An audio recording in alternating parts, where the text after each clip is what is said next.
ang ililegislate mo? Do we need legislation on South China Sea issue? Really?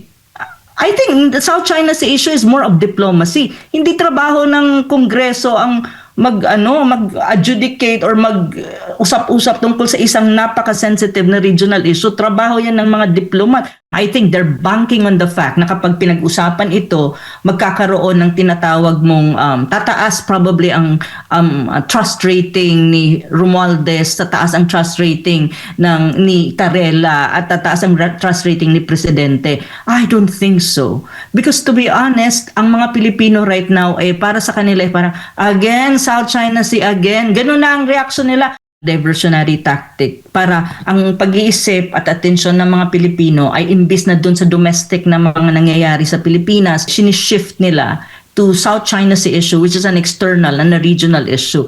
Imagine, sa isang hearing, ilan ang gagastusin mo dyan? Bawat hearing is siguro abot yan ng ₱1,000,000 or something to that effect. Taxpayers' money yan. So why would you devote a lot of money to a hearing na paulit-ulit